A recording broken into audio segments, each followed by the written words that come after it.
강제동원의 현장인 일본 사도광산을 일본 정부가 세계유산 후보로 추천할 것으로 알려졌습니다. 당초 한국의 반발 등을 고려해 추천 보류를 검토하다가 방침을 급선회한 것인데요. 도쿄 연결해 자세한 소식 알아보겠습니다. 이경아 특파원. 네, 도쿄입니다. 네, 먼저 일본 정부 움직임부터 정리해 볼까요? 네, 일본 정부 대변인인 마스노 관방장관은 오늘 오전 정례 기자회견까지만 해도 사도광산 관련한 가계 승인은 이루어지지 않았다고 밝혔습니다. 하지만 그 뒤 일본 언론을 통해서 사도광산을 올해 세계유산 후보로 추천할 방침이라는 보도가 일제히 나오기 시작했습니다. 교도통신 등 일본 언론들은 정부가 당초 방침을 바꿔 사도광산을 추천하는 쪽으로 최종 조율 중이라고 전했습니다. 기시다 총리는 하야시 외무성 장관 그리고 스에마츠 문부과학성 장관과 함께 관저에서 협의해 방침을 결정한 뒤에 직접 설명할 것으로 예상됩니다.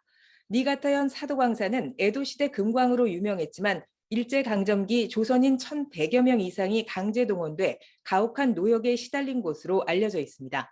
하지만 일본 정부는 강제 동원이나 차별이 있었다는 기록은 없다면서 이런 사실을 인정하지 않고 있습니다. 추천 방침이 최종 결정되면 일본 정부는 오는 2월 1일 가기를 거쳐 유네스코에 사도광산에 대한 추천서를 제출하게 됩니다. 그 뒤 유네스코는 전문가 등으로 구성된 자문기구 이코모스의 현지 조사 등을 거쳐 세계유산 등재가 적절한지 판단하게 됩니다.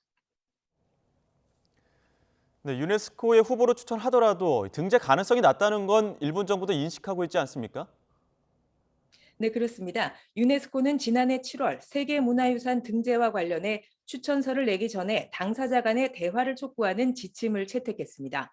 이 지침은 지난 2017년 일본이 주도해서 바꾼 세계기록유산 심사 규정의 연장선상에서 나온 것인데요.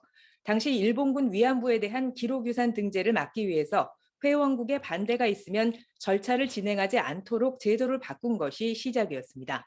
이에 따라 일본 정부는 당사국인 한국과 사전 대화 등을 통해 의견을 모으지 않은 상태에서는 등재가 쉽지 않을 것으로 판단하고 있습니다. 하지만 아베 전 총리를 비롯한 자민당 내 강경파는 일본의 명예가 걸린 문제라면서 국회 질의 등을 통해 기시다 총리에게 조속한 후보 추천을 압박해왔습니다. 아베 전 총리는 자신의 SNS에 내년으로 추천을 미루면 등록 가능성이 높아지느냐면서 역사전쟁에 임하게 된 이상 피할 수 없다고 주장했습니다.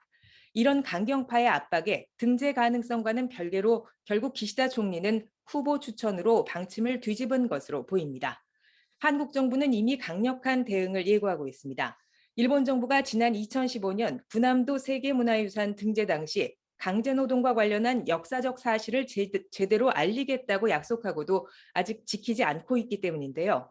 한일 양국은 내년 여름 세계유산 선정 결과가 나오기 전까지 첨예한 외교전을 피하기 어렵게 됐습니다.